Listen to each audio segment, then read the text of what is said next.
Everyone doing out there, YDBT Daily coming at you. That's right. Today we're going to talk about a little bit of what's going on over at TX2k. I've noticed one thing that's very glaring is that when you are not into it, bit rate lower. Why is bit rate low? Like, why are you telling me that bit rate is low? This stupid thing. When you're not really into it, like unless you're looking for TX2k stuff, it doesn't just bleed into your normal algorithm. You almost have to look for it. Pretty interesting thing that happens when you actually unfollow a lot of the racing stuff. So yesterday, Lund Racing went the exact mile an hour I said they were going to go. They went 227, but they were only able to get a 6.4. And I say only because we know the pedigree of that car. You cannot now put an excuse of, hey, it only run, it has a 6R80. Hey, it weighs this much. No, the pedigree of that car is such that to run 227, the car should be in the 630, 620 range. So I'm hoping today they're having their second qualifying session today, which they're in the 2JZ versus the world class. And I'll be honest with you, TX2k is the Coyote versus the world class. Unless you're in a specific class that makes you run a certain motor like X58 or 2J, not 2J, but X58 specifically, you've seen a lot, not in the roll. The roll is the Lambo RA GTR world. But when it comes to the drag racing, the really crazy fast stuff is either swap stuff or a S550 that's running well into the sixes. And there are at least an S550, S197. There's probably 6 cars in the sixes too. So it's pretty interesting to see what's going on over there. Also, we talked about on this channel that the ZR1, the Eray is not selling well, apparently, which is mind-blowing to me because of the name E in it, which could be a blessing in disguise if the Grand Sport comes out with more power, but they call it the Grand Sport X. We'll read an article talking a little bit about that. We'll cover some of the TX2k stuff and answer your questions and talk a little shit, but not before Mr. Bill O'Reilly tells us to do it live. We'll do it live. Okay. We'll do it live. Fuck it. Do it live. I'll write it and we'll do it live. Fucking thing sucks. It does suck, but you know what doesn't suck? Sponsor the show. They got the people that keep the disco ball rolling. PMAS, PMAS, best cold airs, best MAF sensors, best do-it-yourself cold air intakes, couplers, a little bit of everything for your late model or swap project. Check out Nick James at PMASMAF.com. Tell him I sent you. Might give you a bit of a discount. DoMyGodCookies.com. I bought, I think, 6 cookies. So I'm going to try to have like one a week. Because I'm telling you, once you have one of those, it shows up real quick. So you got to be careful. Sneaks up on you. DoMyGodCookies.com. Spell her lotion or his lotion. Dean Performance, DeanHavePerformance.com. Apparently, a lot of people have been buying parts from DeanHavePerformance.com. Headers, fuel systems, ARH headers, ultimate headers, Ford Innovations fuel systems, Ford Star wheels, all the Go Fast goodies that are brand new. You're going to buy DeanHavePerformance.com. PartsFarm.com. You're gonna buy used Mustang goodies, used F-150 goodies, used everything goodies. They got a Boss motor right now for $8,400. Check them out. PartsFarm.com. Mention the show, get a bit of a discount. 2 Auto Solution. Write me that down. 2 Auto Solution. Talking about trying to get some 8 rib and 10 rib stuff going on with the E-Force equipped F-150. He's really good at making some of these parts and then making them kits with some private label stuff going on. So nice to see Rami Zaidan getting after it in Puerto Rico. And Belak Industries, that's right. Actually, Rami Zaidan hit me up. He's like, hey, do you have a connection at Belak? I go, I have the connection at Belak. What do you mean if I have a connection at Belak? I have the connection at Belak. And as always, we want Max Out Lawyer to know that we appreciate the hell out of him for making sure that you guys get what's coming to you. Did you get into an accident? Well, he's got you covered. If you got your injury lawyer of choice, races, understands the racer. So if you T-boned the whole family while you were racing, I don't know he'll help you out, but I don't know, he might avoid, at least help you avoid jail time, because that's kind of fucked up if you ended up doing that, right? It's kind of weird. All right. Oh gosh, I forgot about Rich Print USA /YDBT. You're going to go there if you're going to buy merchandise for the show and support me. You're going to give me some money pretty much. YDBT and Emery, trucker style, fishnet, flat brim, not flat brim. We got rid of the flat brim stuff. Thank goodness. Dolo, Shiesties, Section 8 shirts and hoodies, Hush Money shirts and hoodies, ZR50 shirts and hoodies, Booty Juice, I love that juice. Amory, Stolen Valor shirts, Section, Gen 1, Gen 2, GT350, Gen 1, Gen 2, Gen 3, GT350, S650, 85 to 86, 87 to 93. Allergies are in full effect today. 1320 Didios, F1320 YDB T9. Did you see 1320 video totally crop out the Lunds during Brett LaSala's run at TX2k? It was so hilarious. It was like the cameraman was instructed, do not focus on the Lund car. Do not focus on the Lund car. Alex talks shit about us, and he talks shit on that Motion Raceworks post. You fucking weird goofy going to Thailand for the car culture. Fucking goofies. Fuck those goofies forever and ever. Yeah, I don't care about those guys at all. Let's say hi to the people here. We'll talk some shit a little bit about the TX2k stuff, whatever you guys want to talk about. They're doing street car eliminations right now, so we can, pipe in some of the live stream stuff, but we're not going to do it because I don't want to get a copyright situation. One of on RTR, SBE, Dylon, the best rapper ever, Monty 40 Lemonade, Mark Christensen, Tony the Truck at Mustang, Dennis, Renee, DL22, I'm Hunk to Low Crowd Killer, Anthony, Nick Notch, Clint Stroke, Robo Style, Below G23, Camzilla, Semi-Retired, Street Racer, Yusuf, Merck Sang, James, Yusuf again, Sam number 3, Big Pop Beachside, Cobra 460, Bacho 50, Donnie Renfro in the house. He actually joined Patreon too. Super nice of him to give me $15 a month. Big Guns, Stuart D, Peter Chow, South Detroit Entertainment, Joseph Lacey, Alfredo Diaz, Dirt Store, EPA Amory, Redbird, Savard Martiner, My AC is Barking, Josh Roy. Holy shit, this thing skipped a whole bunch of people. 956 Oscar, Nat Jew, Taste Speak, CJ 426 Villaggio, CCW Fox. You got CCWs on your Fox? Good for you. XCon, 5.0 less, Jacob Brandenberry, Diego, Dante LSX Car, Michael Stewart, Devin 427 Racing, Nardi Mercado, all the usual. Let's say here, hello, I'm reading new Section 8 hoodie just shipped. Super excited. Yes, if you get your Section 8 hoodie in the mail, I want to see how they look. I want to see what the deal is. I want to see how the logo looks because I'm literally in Florida, so to buy a hoodie is kind of weird because I wear them for like 2 months and then I never wear them again. Right now, I'm just wearing gym attire because it's in the 80s. So it is what it is. So let's talk about real quick the Haggerty article that popped up recently talking about what I talked about recently when it comes to the Grand Sport X. According to them, there are 2 names coming out, and if Haggerty is saying it, there's some validity to it.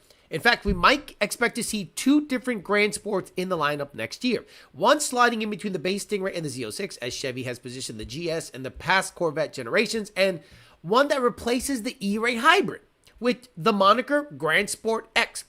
As in generations past, the wide body enhancements, braking, handling, and all are likely in the cards. The Ace, however, is the engine, expected to power both variants, and likely the Stingray as well. What? You're telling me the Corvette across the board, the base engine, is going to be the 6.7 liter LS6? Come on, it wasn't even turned on. GM 6th generation small block V8, as reported by Haggerty back in December. The new engine features a pushrod valve train, direct port injection, revised combustion chamber, forged steel crankshaft. Whoa.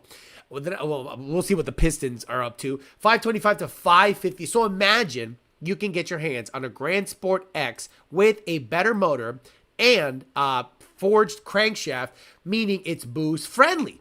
So I would love to be able to afford that, but that's going to be a $120,000 vehicle. So that's going to be damn near impossible for the normie. And again, I'm not going to mortgage my future that hardcore. Like I've talked about potentially buying a house near SGMP to make more events up there. I've looked at it. It's only about a $350,000 house. And I'm like, no problem. Like cake shit. I can afford that comfortably and keep my apartment down here, and then people can't say shit when I'll have 5 garages, an apartment down here, and a house in Georgia to go racing in. Literally a garage. I could literally buy the house just to house the cars in, go up there, race for a weekend, keep the cars up there, head back down and do my thing. It'll be interesting if they do that. Corvette does that. I probably still won't buy it, but that means there'll be a bunch of E-Rays around. And, God, it's going to be tough to justify buying an E-Ray with a weaker motor. But the price might make it really good. And again, you're buying that to modify it. You're buying that to put a Magnuson at 10 PSI or 9 PSI in it, have about 800 horsepower, pump gas, hybrid, and run 1030s, 1020s. You're not going to set the world on fire, but you're not going to lose to a lot on the street if you have that technology, that motor, until the pistons explode, and then that's that. Okay, real quick. Let's look at John Lund Sr.'s, John Lund Get Sr. bumped in. Why? Why does it autoplay? You know what I hate about modern technology? They think they're doing you a fucking favor, but they're doing, sound like a boomer. Fuck it. Why not? I'm there. Everything sucks. Everything new sucks. Okay, yesterday in 2JZ versus the world, where there are nothing but fucking coyotes, Senior on the left, actually treeing Brett and making it a go until the 8th, and then, you know, the power, weight, and everything else took over. And they're ready. They both find the traction, 116 on the right, 117 on the left to the finish line. We will see 6-7. Oh, you have a microphone. 17 at 235 from Snow Rocket. 646 at 227 on the opposite side. Okay. On Flow Racing. Brett LaSala will be on your right. John Lund on your left. I mean, John literally treat him. I would say treat him. On Flow Racing. Brett LaSala. I think Brett's nose came up a little sooner. Let me see. Enhance. Brett LaSala. No, Senior looks to have the advantage by like 0.2. And the time slip did show that. On your right, John Lund on your left. You see both of them move off the start. Oh my God, I can't say that guy's voice. But let's see the perspective from the starting line.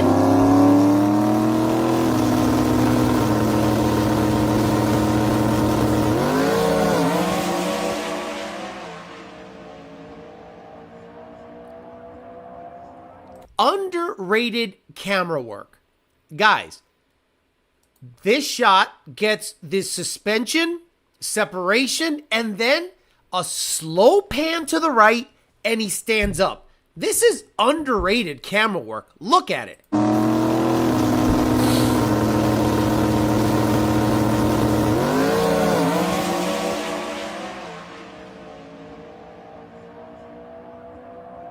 Very good. 646, 227.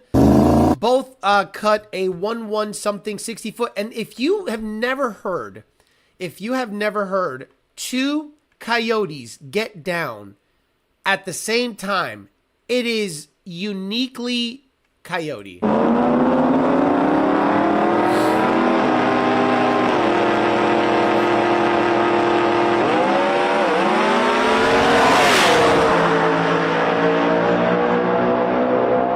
You know, I don't know of any two cars going down the track that can make that sound, because one of them has a Predator-based motor, the other one has a billet deal. One of them is 6R80 2-speed, the other one is Turbo 400 with a lockup. Both are on Motec, both are on similar engine builder layouts. So I think it'll be interesting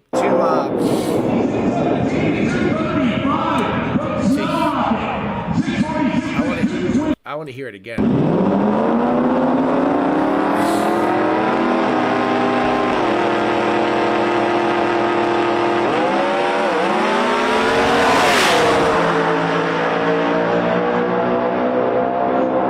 Very cool, very unique sounds. If you're not used to hearing those sounds at a racetrack, it can kind of give you the weird, like, what the hell was that? Like two pissed off fucking hornets.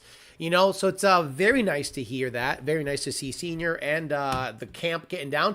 Aldo, who's been playing footsies with the ops, blows my mind. But hey, that's why I don't fuck with anybody right now. I'm fucking Dolo.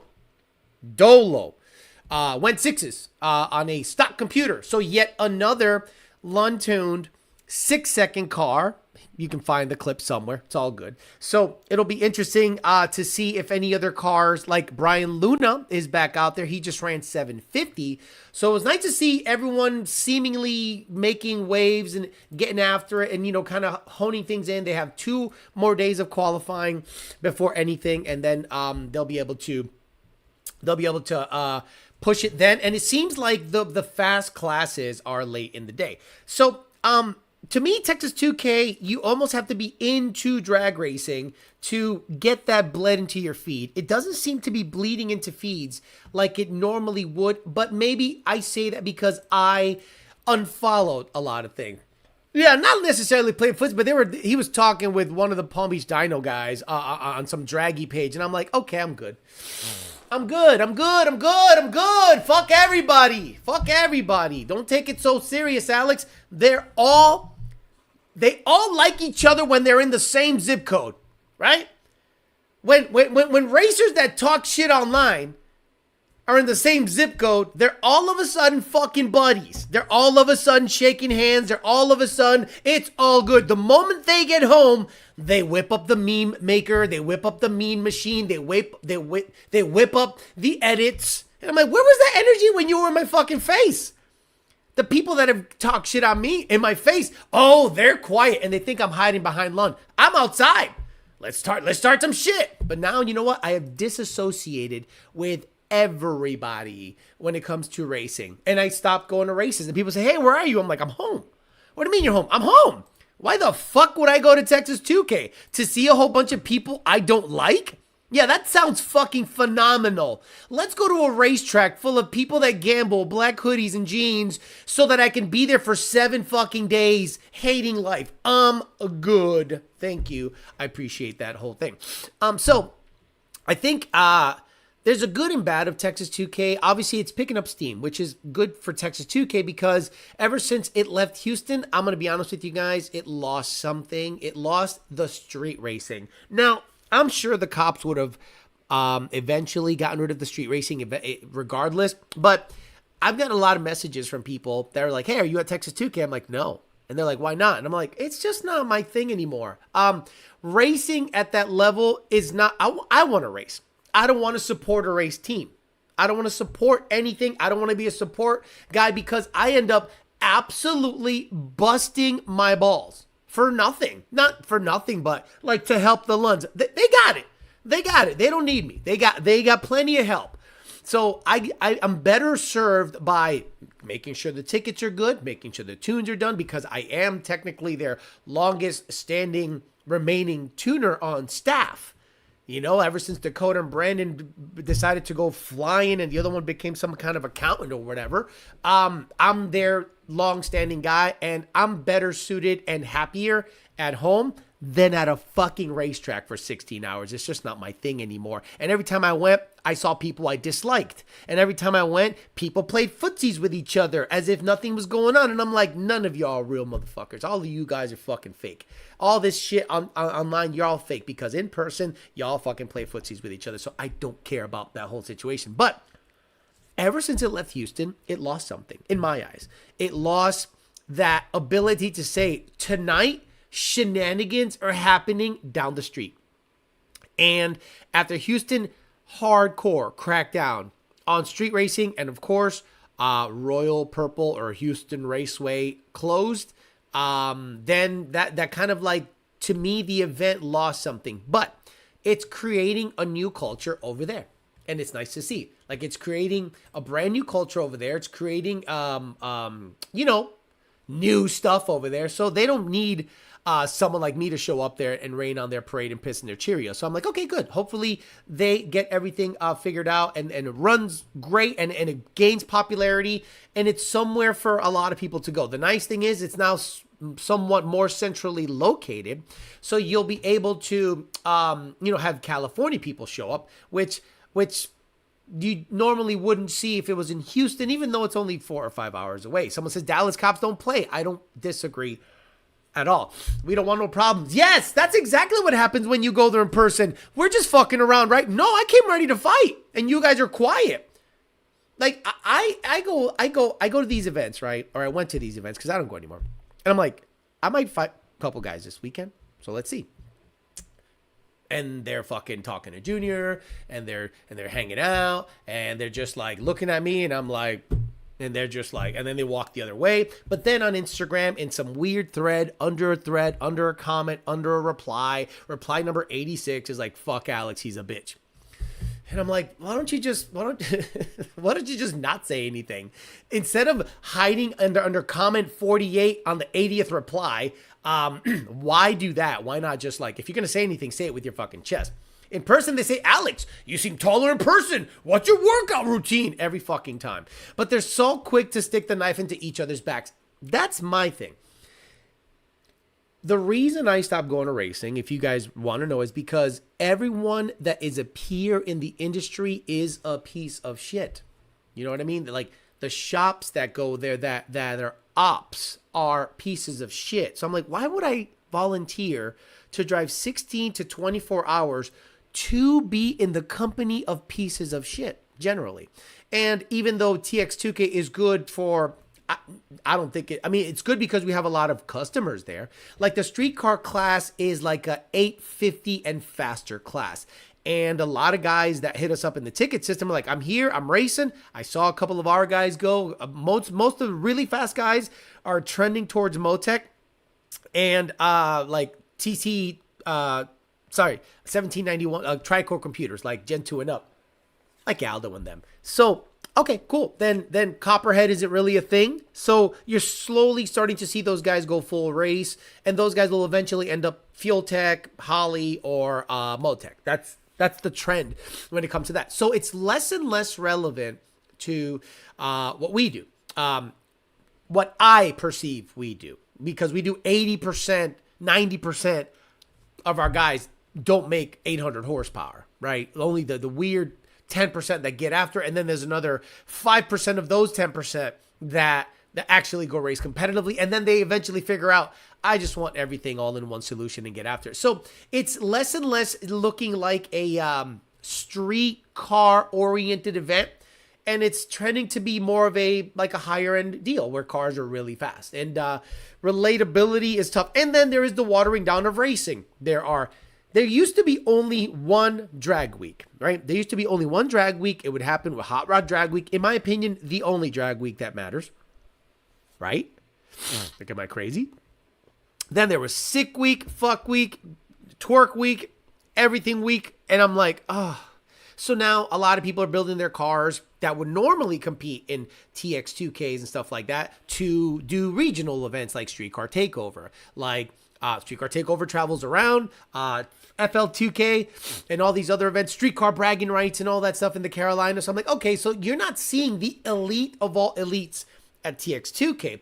You're seeing, people that are already racers racing, but people that were normally relatable, they got their Streetcar Bragging Rights, they got Streetcar Takeover, they got Hot Rod Drag Week. So it's been like a watering down of the competition that's going there. But again, that doesn't mean that it's not fun to watch. You're going to see really fast roll cars. There was a terrible accident today. I'm telling you, a beautiful Viper, just a gorgeous Viper. We'll show you the crash because Flow Racing put it up on Facebook.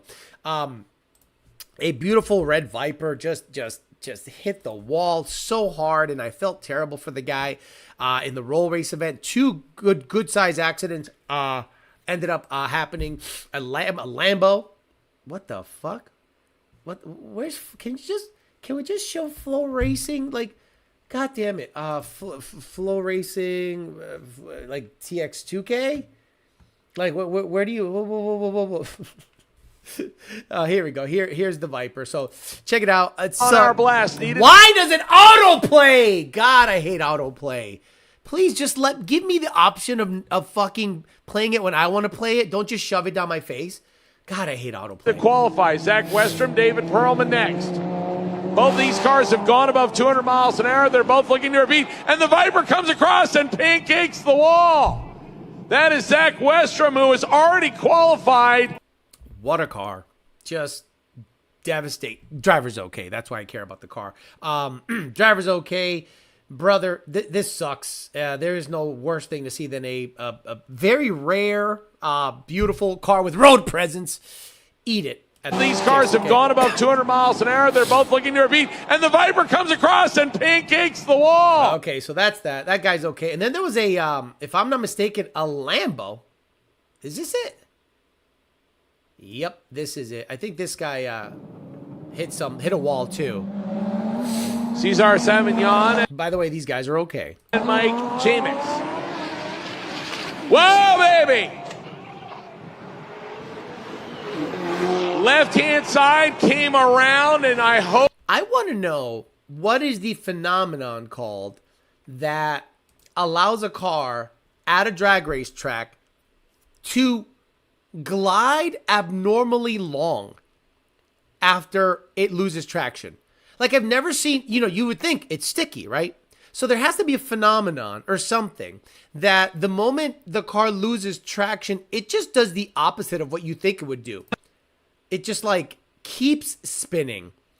Like boom, boom. Okay, you would think there's so much grip at the track, it just comes to a stop. It just keeps. So guys, do any of you know, by the way, badass track crew in there. Are you okay, bro? Look at that. Everyone's there. This guy knew. Beautiful, beautiful. Very professional. So I must admit, the TX2k stuff has gotten insanely professional, and I appreciate that because it makes you want to go there as a competitor, and you'll be in good hands. But what is the phenomenon that every time you see a car lose it, it like spins like if it's on soap? And I'm like, wait a minute, that thing just glided. You would think it would come to a stop quicker because, and people say, well, what if it gets water or something on the, well, some of the cars that lose traction at the 60 foot and go sideways, the water's back there and it just keeps sliding like abnormally long. And I've always wondered what that phenomenon is. You know what I mean? 1320 will be making money off that wreck. Alex, you mentioned Motec with the Lunds Tune and 11 GT500 on Motec. I'm considering going that route. Bro, why the fuck are you doing that, D-Rock Fox? D-Rock, are you making 2,500 horsepower and you need the traction control? Or are you getting Motec just cuz? Because if you're not making 2,500 horsepower and you don't need and you don't have the nannies and all that stuff, you don't need Motec. Like what D-Rock, and I love you. If your car had a stock computer and a turbo 400, I went 8.1 at 169. Have you been there? And again, I'm not saying because I'm better than you. No, what I'm saying is a stock ARL5 computer has propelled GT500s to go into the 7s. I personally went 8.1 and 1, and the tuning did not need to change. What is the allure that you think that's funny? That's goddamn. This guy's the best. I should give you something based on that comment. Fuck, what a great comment. What's up with that lane? I don't know. It's weird. And the car looks like, right, it looks like it's on ice. It's abnormally slippery. And it's not because the track is not prepped well. That's not it. There's a phenomenon I think that happens that, I don't know, when you glide across a surface like against the grain, right? Because a lot of these cars have issues when they lose traction. And then when they slide against the grain is when you see them just slide for an abnormally long period of time. So you're like, well, what the hell is... What is that phenomenon called? Like, I don't get it. Someone said telegony, which is interesting. Murphy's Law. Maybe when the wheels are locked up and it glides on top of the prep. That's what I'm thinking. After the record, I'm thinking that's why it spun so much. Newton's first law. The phenomenon is called Beyonzing.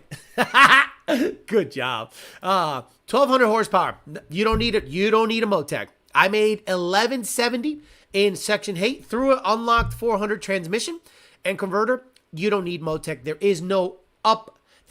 You're not going to gain anything with Motec. I hope those cars had insurance. Well, that's the problem there, right?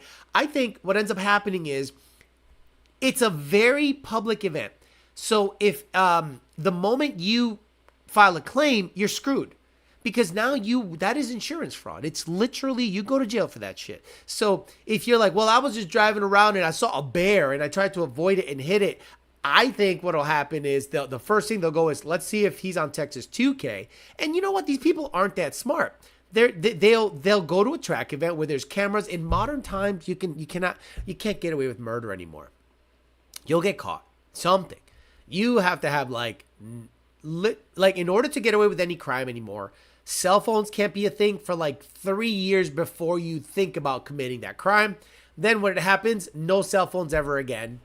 Because they can't geotag you and all this shit. I don't think it's a thing. Someone says inertia. No, there's a phenomenon that's called there's a phenomenon that I guarantee there's something having to do with being against the grain of that stuff at speed that causes like a gliding effect. You know what I mean? Almost like laminar flow.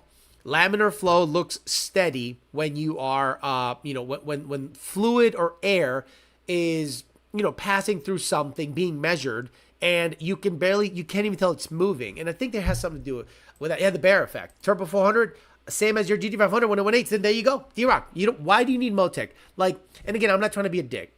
Why do you think you need Motec? What do you think you're not getting currently that Motec will give you? And again, answer honestly, because a lot of people, I guarantee, listen to the show and they're like, well, I was thinking of Motec too. And I'm like, for what? Because when you look at Fat House Fab's cars, when you look at people that do Motec stuff and they see flames and they see all this stuff, I'm like, what is it that you think you're going to get with Motec? And I'd love to have a conversation about that, because I contend that Motec is great for having the two-step turbo controller, traction control that you all have to analog in. None of this is just like if you plug in your Motec to your Gen 1, basically, which is a GT500, I don't think you can get the traction control stuff as good as a Gen 2 because of the firmware that the computer uses. There's 2 or 3 different types of firmware for I think 2 mainly. Vitz and another guy that does the white rice. I think they have a different firmware in that car, and it's more drag racing oriented firmware. Just look at how Brett's two-step sounds as opposed to the Lund's two-step. It's a very different sounding setup, and I contend that Brett probably has a 3-step or more, where it's all tied into everything. Even the way he bumps in is not a conventional bump, whereas you see the Lund's bump, but again, it's a 6R80, so changes a whole bunch of things. So if you could tell me what you think you're getting with a Motec, it'd be good to have that conversation. Need to use Kyle's light pole to stop faster. What do you think about Dan Rue and his Rice Rocket? He is a great promoter of himself. I just don't know what he does. If he's just like an online personality, I think he does great. Not my brand, not my type of thing, but the guy is obviously successful doing whatever he does. I don't know what he does, but he actually races. He actually has fast cars. He's a personality, and I think that's fine. Doesn't Haggerty have race car insurance? Yes, they do. You can't get away with anything. Slipping the wet spot. Nardi says, I remember there was a video of a Gen 2 when they came out, and the dude wrecked it at the track and tried to file an insurance claim, and the company saw the video, a red one. That's why they sell track insurance. Otherwise, you're screwed. The Lunds have track insurance. The Lunds have insurance for everything. So if anything happens to Grey Goose, anything happens to a trailer, boom, they got insurance for that. Quentin Bailey says, Google says it's the transition from static friction to kinetic friction, plus the forward momentum makes it slide like that. That's interesting. I don't know. Is it then when they get outside of the regular line, every other car rub, stop, and slide, it's a fresh prep? No, I don't think that's it. But you also notice people, the moment they get out of the groove, they're done for. And this is what happens. There's a loss of traction on one side. That's why the car darts heavily towards one side. A lot of people suspected the Lambo and the Viper both broke an axle. So when you break an axle, you have 1,500 horsepower on one side, and it's a hard dart left or right, depending on which axle broke. So if you are going down the track, crazy pop, like when that guy, well, I'm not gonna mention it, but when someone does a big wheelie, right? To me, the run's over. Boop, and you're now trending to the left. Runs over, live another day. But some people pedal it. So what happens is now you are slightly outside of the groove, and that outside tire, let's say you're in the left lane, now it's in the marbles. And then you get back in it. So now that side has no grip. This side does. So then it does this wiggle. You try to correct it, and it becomes like a porpoising effect where you wiggle, wiggle, wiggle, and then you're gone into the wall and se acabó el party. Craig Wall says, what's up, guys? Checking in late. Just getting home from picking up the race car from the chassis wrap shop. New looking fire. Looking fire for this season. Are you getting the big block, or are you staying on the small block Ford? You can never answer that question. Be cool to see a big block in that car. Live in the fives. How about Motec for Ghost Cam on the fly for my N8 car? That's funny. Is there a way to do boost by gear without a standalone? No. No, because the computer, you could do torque by gear, I think, but not necessarily boost. Crunchy Cracker says, hello, Ghost Viewer. Hey, Crunchy Crackers. Never seen that name before. Nice to see you. Alex, what shops do you recommend in Houston? Oh, brother. See, okay. You need to understand where I'm coming from now. I don't fuck with anybody anymore. And some people might get mad at me for saying that. I don't care. I'm doing everything by myself. Every time I recommend a shop and someone takes it there, now I own that recommendation and I can't control what the shops do. Shops that used to work on cars now don't work on cars. Now they just build super high-end builds. So the shops that I used to recommend to say, yeah, take it here, they'll do right by you, I don't have an affiliation with them, and they don't offer that service anymore. So I don't, specifically Houston, I don't know any shop that can diagnose your issue for you. Could I guide you to a shop to build a Billy badass race car? Yes. But like a small issue? I don't think so. Gregory Ovich, what's up, brother? I'm taking physics class right now, and this is speaking to me. Right. RSDSIDESA. What the fuck does that mean? There has to be some scientific explanation why you are walking on that track. When you walk on that track, you will stick to the track, and you might damn near die. Okay? So, if you... Looks like a GTR hit the wall here. Let me see. No, it looks like it's got a flat tire. How's it have a flat tire? How'd that happen? The axle came off. Oh my god. We're going to show you this replay. There we go. Instant replay. Let's go. Look at this. Look at this. Boom, boom, boom. I was looking at I have it live, and I was looking at it, and it looks like the GTR shit just flew off. The desired result, they would like to try to move into the top 2 feet. By the way, Flow Racing, this is a replay. Before you copyright my shit, this is a replay. This is not live. Fields right here if they can. Both of them get installed up. GTR. Well, there it goes. Loses a tire off of it. Oh, shit. Bro. The Mustang very wisely backs out of the throttle. Wow. Eric, I don't think that was supposed to happen. No, it's kind of a dick move, right? Like it's kind of a dick move to say that. Fuck, let's see it. This is good. This is live. Boink. See ya. Yep. Okay, so that sucks. So let's say you're at a track, and maybe those of you that have never gone to a track, you won't know exactly what I'm talking about. If you go to a track and you step on the track, what will happen is you will lose your shoes. So you step on it, you pick up on it, shoes gone. The next step you take is your sock. Sock on the track, socks gone. And then your skin is on the track and you're able to, get around or whatever. When a car loses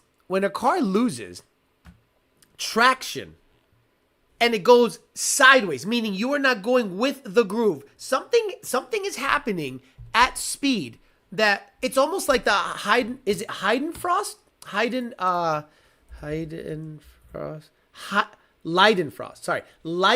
effect. You know what the Leidenfrost effect is? The Leidenfrost effect is when you have something so hot that when you throw water on it, the water doesn't immediately evaporate. It beads, right? So there's a momentary thing where the water actually beads and dances on the pan before it finally does its thing after a certain temperature. And I forget what the temperature is. The physics guy might understand exactly what I'm talking about. There's got to be something similar to those properties, not necessarily heat related, but friction related, that when you go against the groove in prep, it causes that condition. Interesting. Grok won't know this one. This is like, no one has studied this. Nobody has studied this, and nobody has wanted to know the answer of why is it when a car on drag radials or even slicks, drag radials. It's mostly on drag radials. When a car on drag radials loses grip and goes sideways, it travels way further than you think it should. even if there is no water, antifreeze, oil on the tires. Like the water's back there and it's still gliding. It's pretty crazy. And hey, Gen 2, what's better worth it? 55-pound injectors or 37s? Well, okay. You understand data when it comes to tuning. Data is everything. Had a customer today, so I had a hater comment online that another fucking centrifugal car of a company we don't talk about here went to a company that literally lives to, like, their only reason they exist is to fuck with the Lunds. And they're like, oh, this guy sent me a log and the tuner told him it was a boost leak, and I know it's not a boost leak. So you know what I did?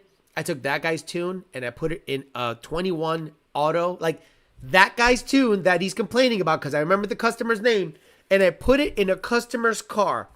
2 revisions done. None to the math. R1, here you go. R2 was raised limiter, adaptive on, shifts dialed in the same. Boom. Math was good. Injectors were good. So I knew that sucker's vetted. I'm like, it's vetted. I'm not going to sit there and cry about it. But some people, want to gain fame by clowning someone else. That's fine. So that data was verified so good that I used it on another car. The 37-pound injector data, I don't know what's going on there. So Predator 55 data is basically MU52s with like higher pressure, and they're long body. They stopped making LU47s, or if they do make LU47s, they're not as popular as Predator 55s. Or why? Because Ford used Predator 55s in the Predator, and that data is verified, and you can get a little more out of them than you would the LU47s if you have high octane. So I would prefer you get Predator 55s than the 37s because of the data that we have on there.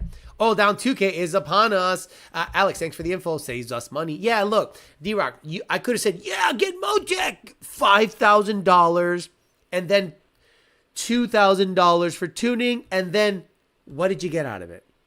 What did you get out of it? Did you get what you thought you were going to get out of it? Probably not. Sticking with the small block Ford until I have a BBC to bolt it in. Hey, yo. And at this point, I'll be surprised to have a big block before Yellow Bullet. Yeah, I trust nobody. Boost by Gear, that more boxes. According to Google, Dan Rue is a social media influencer, content creator, actor, and dancer. Shit, then me too, apparently. I'm late. Someone has probably asked about how do you feel about the twin turbo sequential GT500 on TRC. Do you think I would like something like that? Based on everything you know about me, do you think I would go, yeah, take a GT500 and put a sequential on it? For what? For what? For roll racing? For drag racing? Because sequential is for roll racing. So does this GT500 have 2,500 horsepower, or does it have like 1,200? If it has 1,200, the DCT is going to perform better than the sequential. Plain and simple. But for whatever reason, people are fascinated with sequential transmission, where you want to talk about zero talent. You want to talk about like absolute, you want to say your stick shift, you're going up and down. Now, when you have a Viper, Gen 5 Viper with 2,500 horsepower, with Motec, with Boost by Gear, I would understand why the sequential is there. The thing is nuts. So all you can do is pull back or push forward. But a 1,200 horsepower, 1,000 horsepower GT500, it's just like cool in terms of engineering, but the care level is negative. You would think a car spinning like on ice that would actually grip and glue and flip instantly. Exactly. You would think it'd be flipping, but it's not. Okay, Richie Rich. There is something to do with the adhesive properties. That's what I'm thinking. It's the adhesive. Vehicle slides on a sticky racetrack when the applied torque or cornering forces exceed the maximum adhesive friction. But why doesn't a drag radial car, when it's hooked up, do the same thing in a straight line? Yeah. Because once it loses grip and it goes sideways, sayonara, you're not catching it. That's how I know the pan is ready for my hamburger meat. Exactly. Thermodynamics get wild. Recommendations on what to do in a stock Gen 1 Coyote motor to handle boost.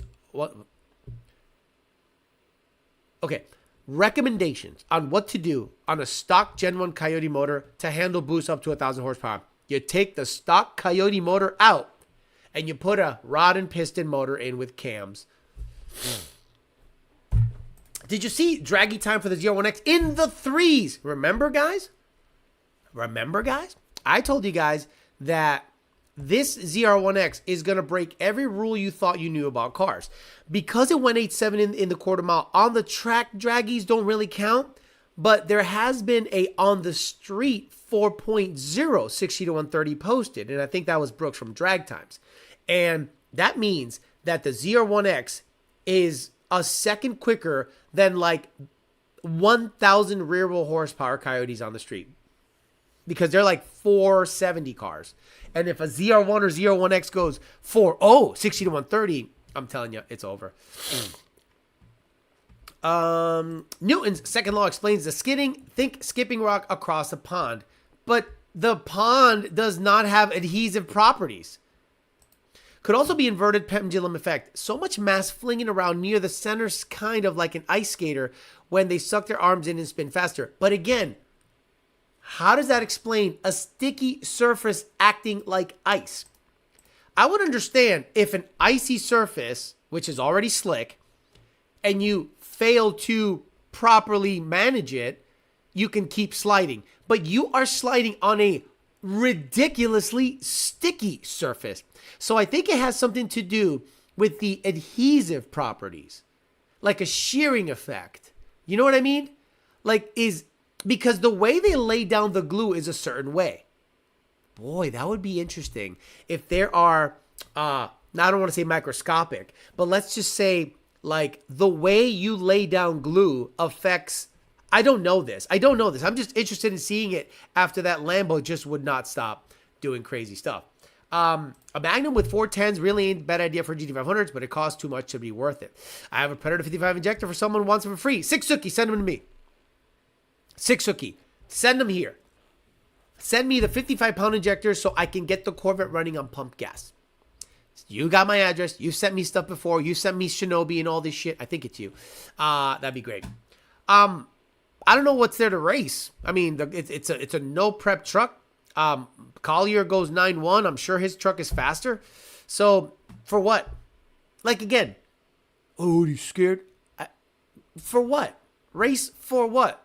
So that I can get clowned? Or if I beat him, I clown him? That's not, the care level is 0. Sequential is only popular because people like stupid noises. What does a sequential do that a H pattern doesn't? Hello, bro. I know you're talking about other things, says Enrique, but I got this question. What's better? 315s are better. He said 355s or 315s. Why? 6th gear is the last gear you should be on when it comes to roll racing. And with 315s, you can extend 6 gears up to 180 miles an hour.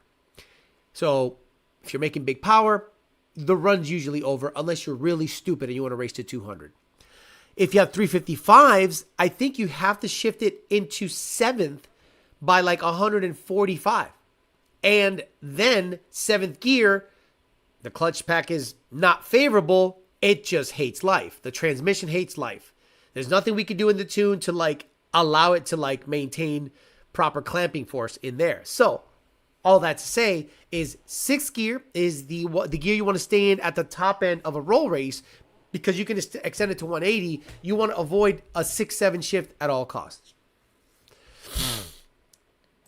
Here we go. A few clips of the TX2k roll racing. It seems the cars just can't hook.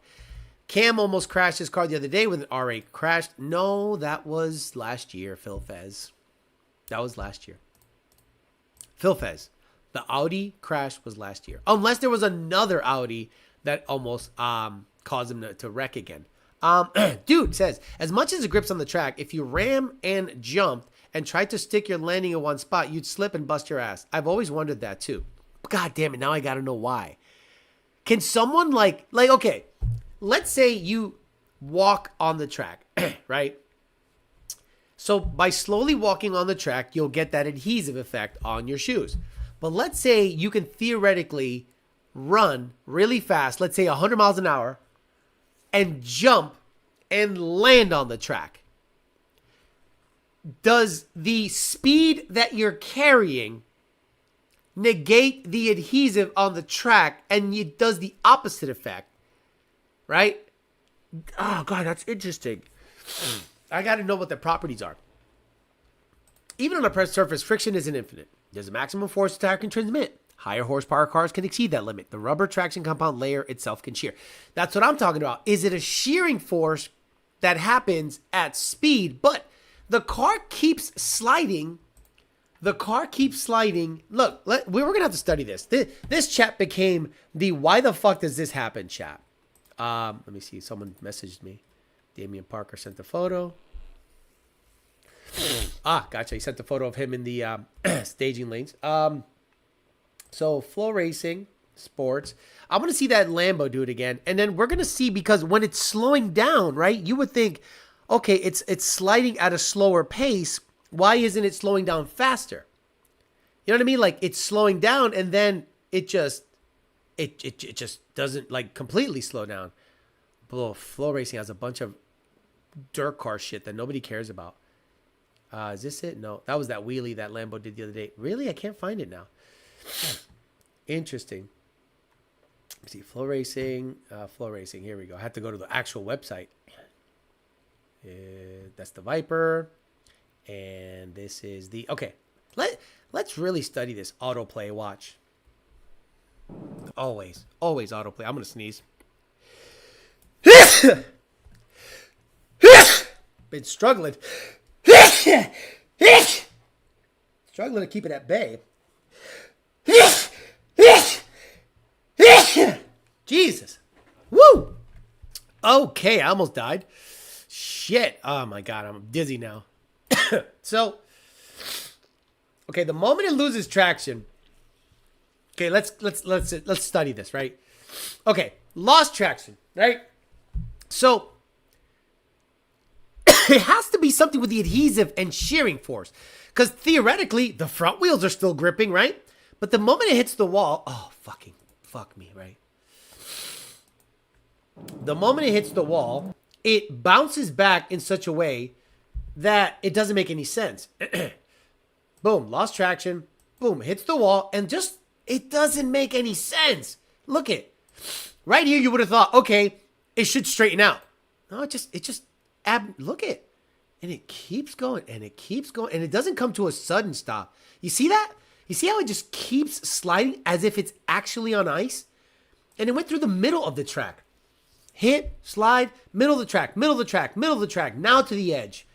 What effect is that? There's got to be some scientific explanation for this. And now I'm ridiculously curious as to why it does that. And I see it so often. And I would never ask that question. And all of a sudden I'm like, maybe we got some weirdos on the chat. Thank you. Allergies are no joke. 01 Fun. Thank you, Tony the Truck Guy. I'll need it because now I'm into the wiring. Oil is working on the turbos. Now it's time to get the control pack firing, spark, injectors injecting fuel, wiring the button to trigger the starter off of the button, getting the old gas out of it and getting new gas in it, and seeing if this thing starts up. Bro, it would blow my mind. I don't know. Call me crazy. Damn, Flow Racing posting old junk then. Yeah, that was old junk. They're doing that just to get, people to go to the channel. Just post a Google explanation for why a sticky surface can make something spin better than YDBT on picture. Matthew Nichols. I am fascinated by the subject matter because when you go to a race, this mostly happens on like drag radial cars, whereas slick cars, I don't know if they do the same thing. I think slick cars grip.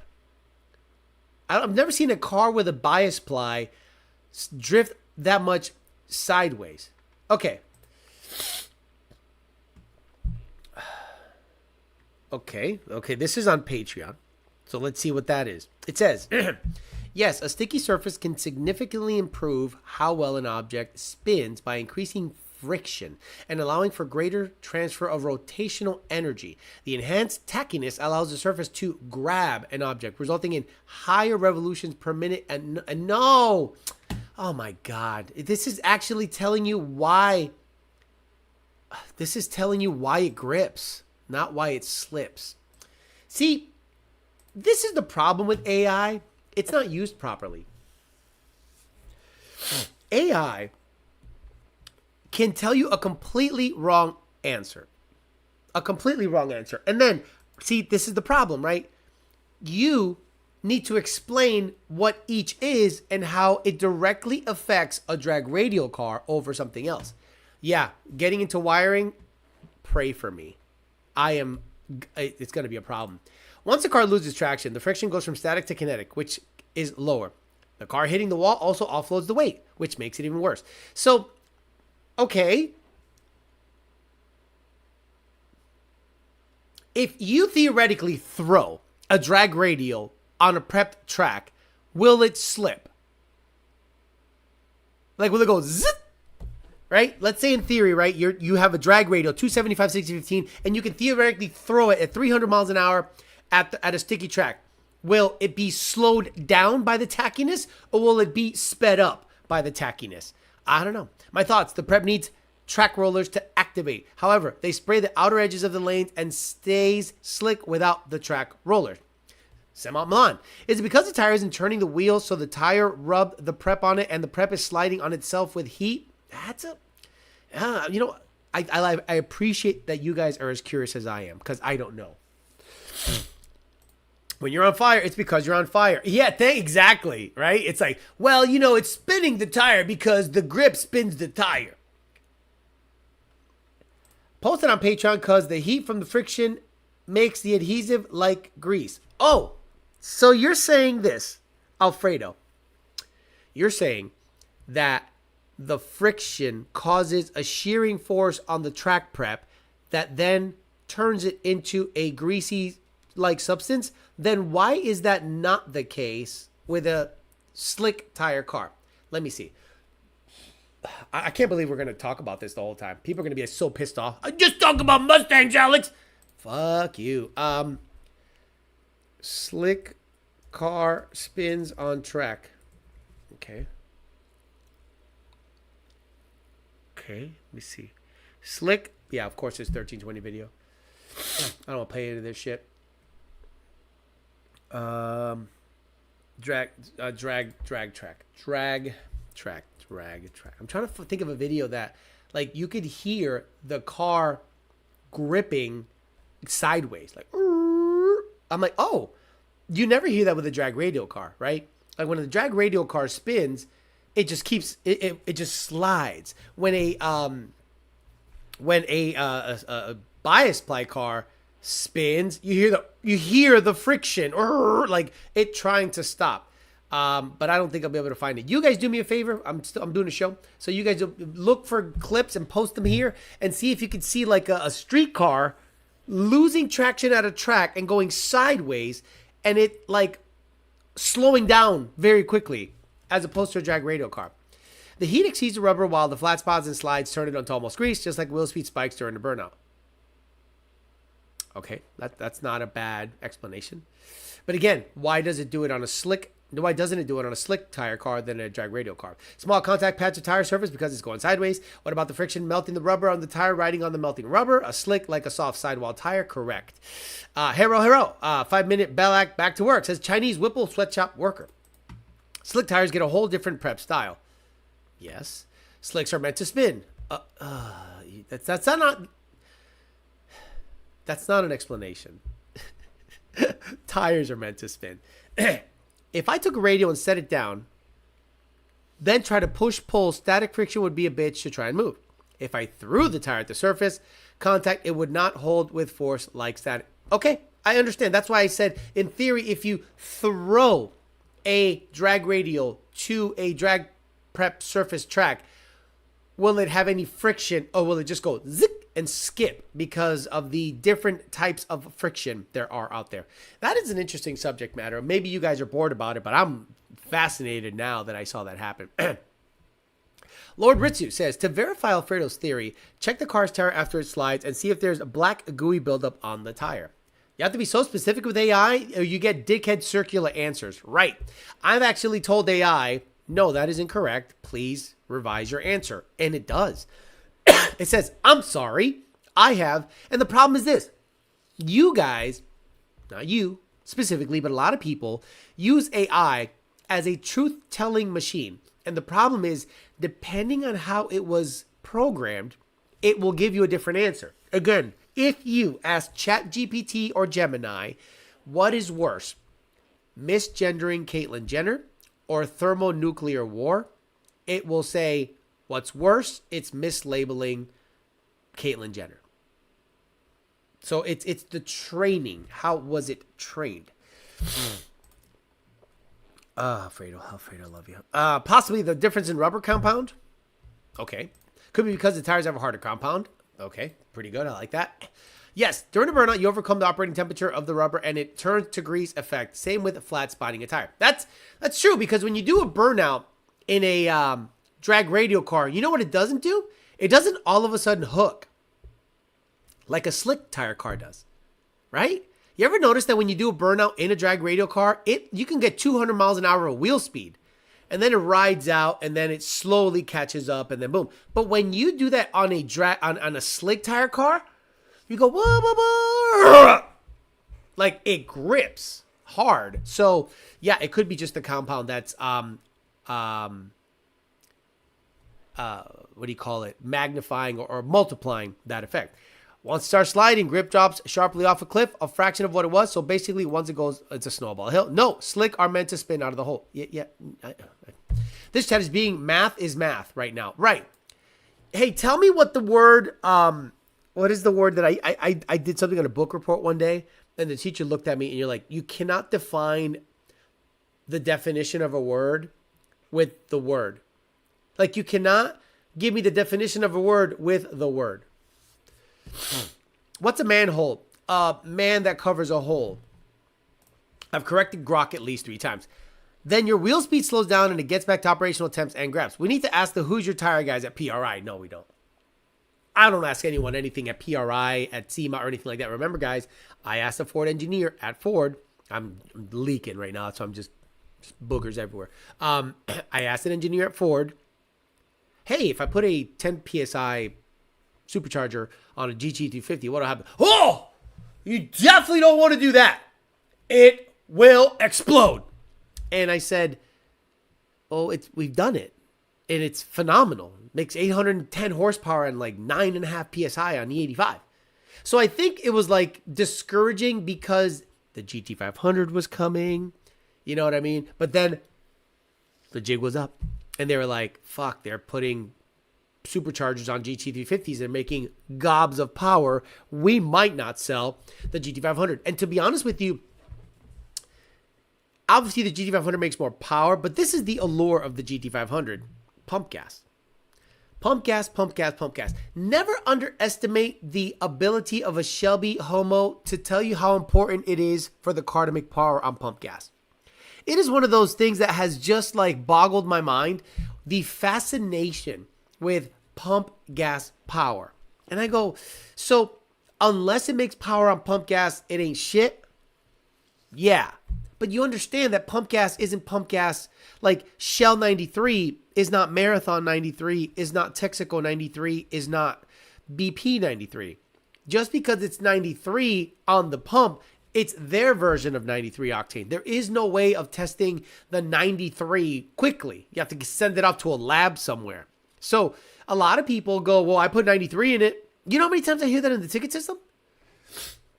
What gas is in it? 93? No. So now I have to be uber specific, like with grok. What brand and octane fuel do you have in your vehicle? Oh, that's when they start saying 93. And I go, brand? And they go, Costco. And I go, Costco? You have a built motor, Ford Innovations fuel system, da-da-da-da-da. And you went and got Costco pump gas in it? The place that sells $1.10 hot dog and pizza? You got gasoline there in your performance car. Fine if you want to put it in your daily driver, not a problem. I'm not going to complain about that. But if you have a 11-to-1, 12-to-1 car, you're using 93 octane from Costco because it's cheaper, then performance cars aren't for you. Saving money is not synonymous with performance cars. So you need to be kind of careful as to what you're doing. Oh, stick shift is up. Let me see what's going on here. I'll hit live. Stick shift have been pretty bad. I think it's light. Hopefully by Friday and Saturday, there'll be more stick shift competitors. But stick shift is up. And then I want to see John Lund. And I'm sure he's going to race either another Coyote car or there's only one 2J in 2J versus the World, which is really Coyote versus the World. So it'll be interesting to see that. Let me do a side-by-side situation here so I can see everything so that I don't miss a damn thing. And then we can, keep track of everything that's going on. I need another screen. That's the problem. I need a completely different screen. I'll drive across town for a Shell. Exactly. There are 2 Shells around here, and there are 2 racetrack branded gas stations around here. Those guys are so different from each other, and the Cadillac Escalade literally showed me how bad they are from each other. The Escalade, you could hear rocks pinging around with Racetrack 93. When I go to a Shell or a BP, specifically close to the highway that has a lot of turnover, that thing sings, and it gets a couple more miles per gallon in a long trip. So I'm like, yeah, there's definitely a difference when it comes to that. Cheap for that $15,000 motor, exactly. And I think the Shelby guy likes the GT500 because it's low enough compression, and some tuners will just ride out. Yeah, put a 2.8 pulley on it, port it, and stay on pump gas. You'll make 800. Because those tuners don't give a shit about your car, your $100,000 car. And wait until the Dark Horse SC comes out. You're going to start that shit all over again. All the GT500 shops that got famous from GT500 tuning on the DCT and all this stuff, you're going to have the same arguments all over again. People are going to be like, what's the best mods to do to a Dark Horse SC? When GT500 has been done, killed, splatted, like it's been just regurgitated over and over. Now the Dark Horse SC people are going to be asking the same questions, the GT500 guys. And then you're going to have another manufacturer make a gay lid for it. Some other idiot offer you a carbon fiber lid for it. Some porting services. Who's the best porter? Who do you guys have port your blower? The care level is waning really quickly. Stick shift is on right now. I'm waiting for the London Brett's passes. Their class is closing out the night. 91 octane is such a curse. Costco is top tier gas brand. Okay. I really hope you're kidding. Someone told me once Murphy's Gas, Walmart, is the best because they use little to no additives. Actually, you want them to use additives. My local Krogers have tested good as Shells around here. My Kroger E85 tests at 85 every time. Pump gas uses boosting. The parts slingers are going to claim Dark Horse SC is the best thing ever. Right. And it happened with every generation Coyote. When Gen 1 Coyote came and went, then Gen 2 Coyote came and went, and then the same things they were saying for Gen 2 and Gen 1, they were saying on Gen 3. Who's the best cold air manufacturer? Who makes the loudest exhaust? Who makes the best exhaust? Who makes this? Who makes that? And I'm like, and maybe I understand because I'm in the industry, so I see the different generations hop, to and from different people, but like this has been vetted, done. And then the 24 Mustang took cold air manufacturers out, gone. You can make cold airs for it, but you and I both know there is no power to be gained there. Like literally no power to be gained. It just looks at a certain point. Jay Switch says, you're going to be a Fox Mob? Well, you're going to go there. Okay. Joseph Lee says, 91, no ethanol is what I use. Why? Joseph Lacey, how do you get 91 no ethanol? And how do you know it's 91? Because I see no ethanol at pumps sometimes, and I'm like, that's for yard equipment. Like, you want a little ethanol in there, 10% at least, because that's an octane booster. And it can sit for a while. It's not going to kill it. Not a year. Like, how long is the car going to sit that you're worried about the pump gas being an issue? You know what I mean? Top tier fuel is pretty good. Okay. Honey D85 when I can just put octanium and make 900 horsepower. Exactly. They should have put a stick in the Dark Horse SC. I agree. I think it would have been a cool Cobra. But the problem is they are reaching into the parts bin. They're trying to close out. Again, guys, I think S650 has maybe 3 more years in its lifespan. And they're already working on the next S6, the S whatever 50, or whatever they're going to call it next. And we are 40 years removed from Fox body stuff, so it has to resemble Fox body stuff. Now, if you're going retro and retro is the theme, unless you're going to go full Ford probe, you know what I mean? I saw somebody was trying to put a Ford probe. I'm leaking. I saw somebody was trying to put a small block Ford turbo application in a Ford probe, and I must admit that Ford probe looked really good. The tires, the offset, the stance. I mean, oh shit, that car looks really good. I just don't think the Ford probe has enough room to put a Coyote in it, and I'm not going to do that. The 2020 GT500 had the 15 front end. Now the 26 Dark Horse has a 2020 drivetrain, and GT500 always old shit. Kroger, H-E-B, and Walmart have E85 in Houston. Are gas station adding stuff to their tanks? Yes. Shell has their own additives. So does BP. And every time I see somebody send me a data log of knock sensor activity, very slight knock sensor activity, maybe 2 degrees or whatever, you can suggest to the customer, get really low and fill up with Shell 93. Then drive it around a little bit, let it mix, then give me another wide open throttle hit. And then when I see that log, I'm like, it's adding timing. It's adding spark advance. So I'm like, wherever you got gas before was terrible. Whatever Shell is doing in terms of additives is definitely working. We got no E85 in Canada. Sucks balls. You're about to have no gas in Canada. You are about to have no gas in Canada. Do you know what I'm saying? It's so weird right now.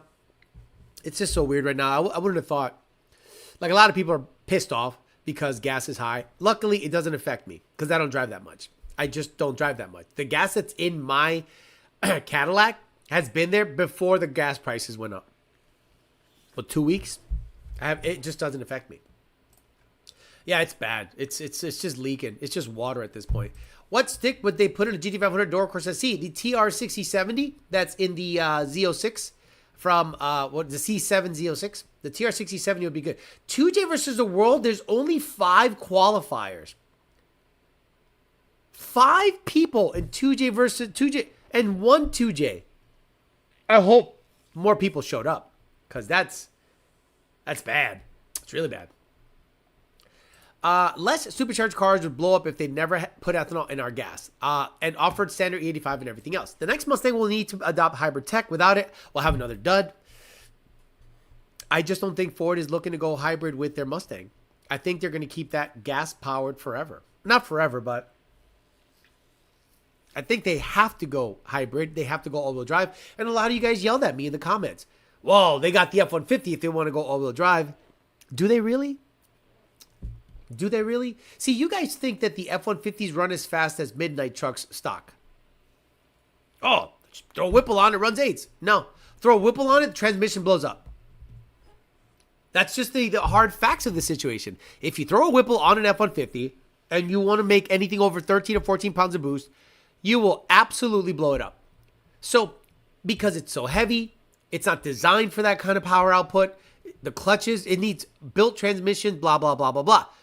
But if you make a Mustang that's all-wheel drive and it only powers the rear wheels and then you power the fronts with a hybrid motor or a electric motor, just like the Eray Future Grand Sport X is, then it'll probably last longer. But a lot of people go, well, you don't need to build a Mustang that's all-wheel drive when you have the F-150. I'm like, yes, you do.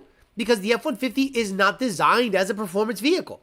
It's designed as a work vehicle. It just so happens to cosplay as a badass no prep truck. Coyote swap that probe, take the fenders off. The GT500s running the roll racing class were a joke. They were the slowest cars in the field from what I see during qualifying, but the Shelby guys will say, I'm on pump gas. The only fast Mustang was Cameron's, and it went 202, which means it's making 2,000 horsepower. Okay? Because that car weighs probably 3,400, 3,300. And to propel a 3,300 pound car with a turbo 400 down that track, roll race, 200 is what the R8s are doing.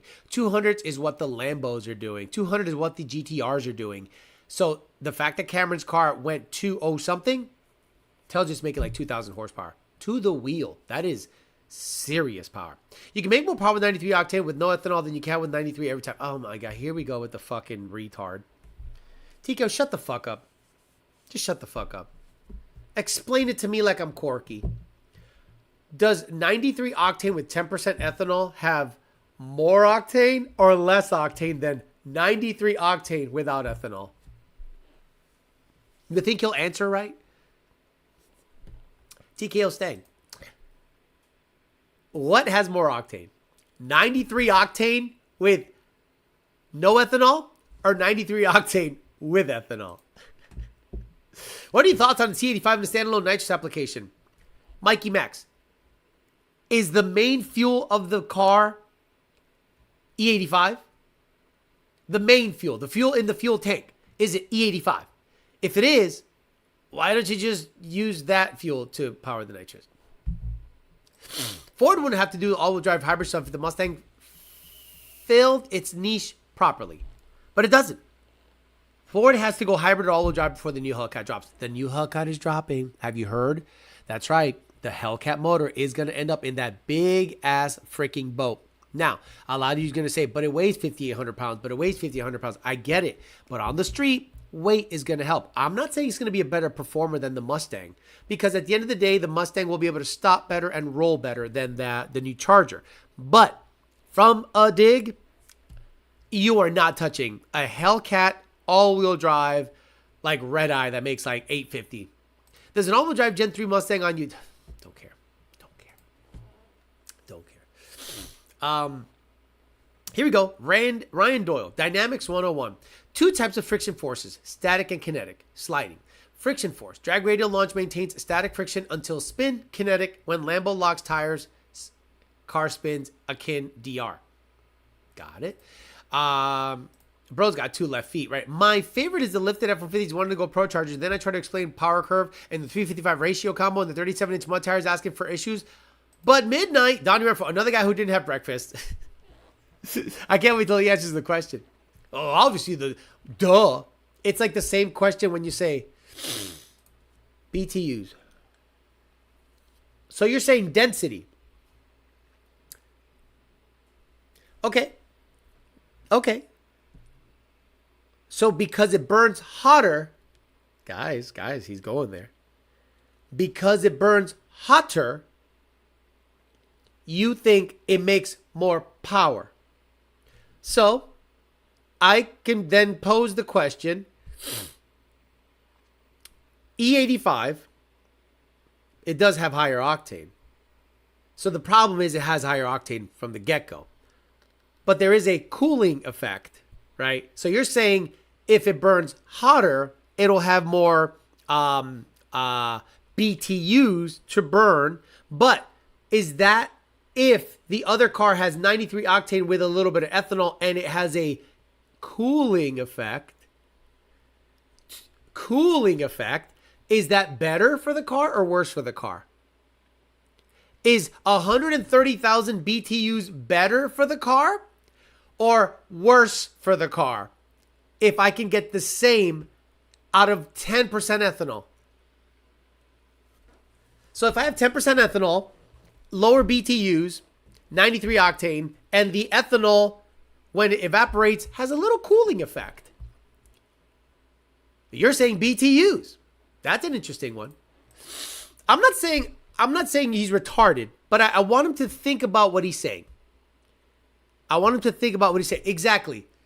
But this is the problem. It's 93 octane. We're talking now about fuel density. You know what I mean? Craig Walls. Excellent. See, Craig Walls knew what I was doing. 87 octane. 87 octane technically burns hotter than 93 and 85. But why can't you make as much power with 87 octane than you can on 93? And then he's going to go, BTUs.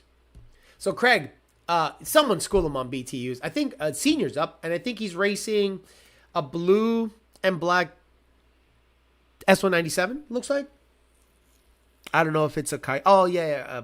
Brian Cummins, who I think switched over to Coyote. Big surprise. Coyote's king. So let's watch that live with everybody. Display capture. Let's see. Let's get the live chat out of the way. Let's hear them bump in. Base power. Did not make a good run yesterday, but is ready to come up here and lay something down. Turbo boost coming up. One side in, both of them staged. Tree fires, and Cummins leaves first. And here comes John Lund. Oh, yeah, look at that. 6:38. John's, I believe, personal best. That's a personal best in the left lane, baby. Damn. With a 112, 160 foot left side and a 113 on the right side. Thank you for letting me watch, 112 in the brother. left, 113 in the right to the 60 foot. Boy, on rails. Nice clean runs on rails. Looks like Cummins might have shut it down there just to get some. Whoa, data, look at that. Wait a minute. Look at this. Look at the exhaust. Cars made nice clean boom. runs. Boom. Boom. Boom. Look at the exhaust.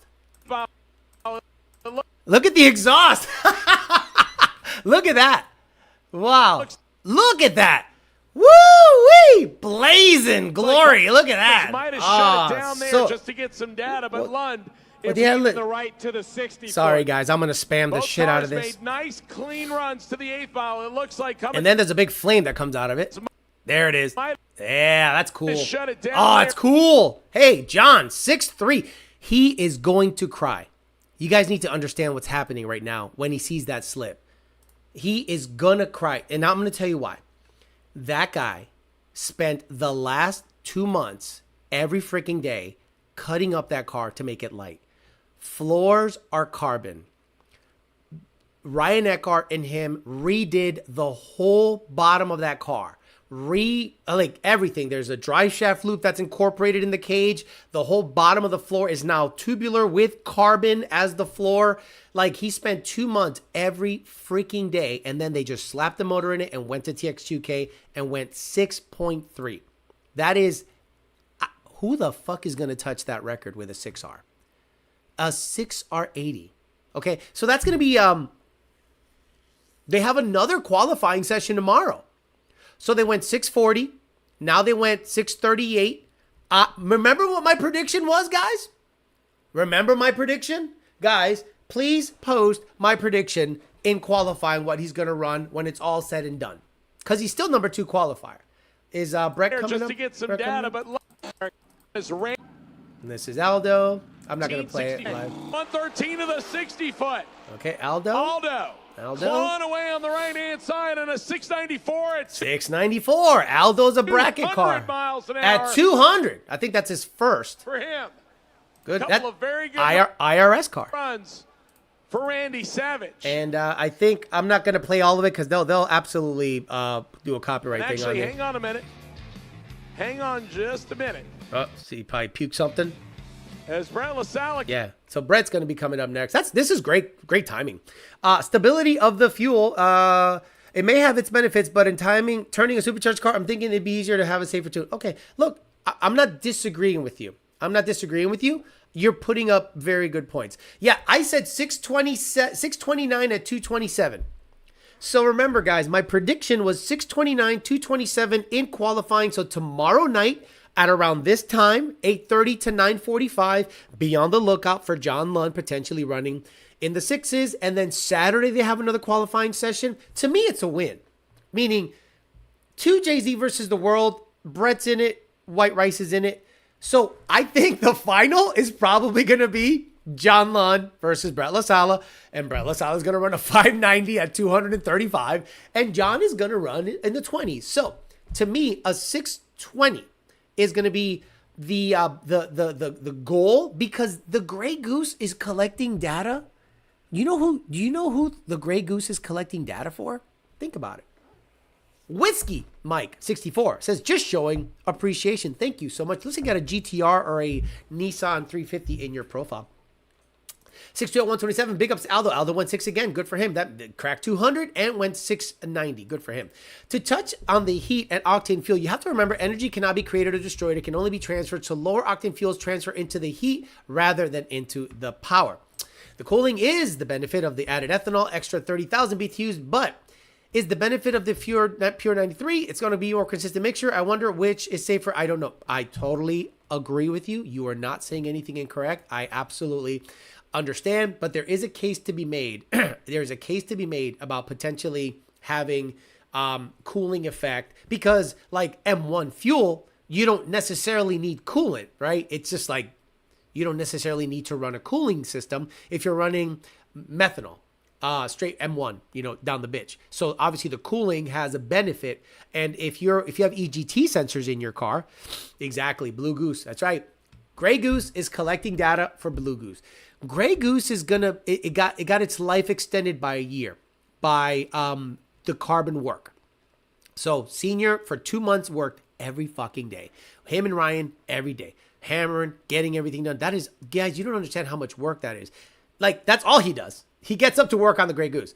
And Ryan Eckhart, who's just a fab genius, they collab and they do just killer work. And I'd love to get up there one day and be like, hey, congrats, you're back from TX2k. What'd you do to the Grey Goose? I'll probably do that when they get back, after it's settled, like a week or two afterwards, because it's just crazy. And I think they're going to try to go to streetcar bragging rights in April, which is crazy, but hey, they want to do it, all good.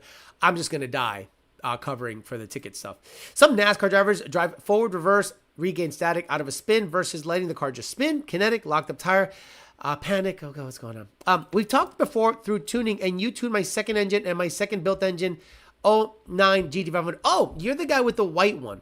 The white one. The white GT500. So the Blue Goose will be sub sixes. Yeah, that's the goal. Blue Goose is being built to run threes in the 8th mile. And I think it's going to be an 8th mile car, because quarter mile fives, just ask Craig Walls how much of wear and tear a quarter mile does on a car at that level. Like 7 seconds is flying. So you need to understand, like, holy shit, that's fast. And then you're like, sixes, holy shit, that's fast. And fives? So if the Blue Goose busts off a 629 at 227, bringing my prediction to light, that would be amazing. But this setup is exactly what's going in the Blue Goose. Engine, probably going to be a billet. Motec, same deal.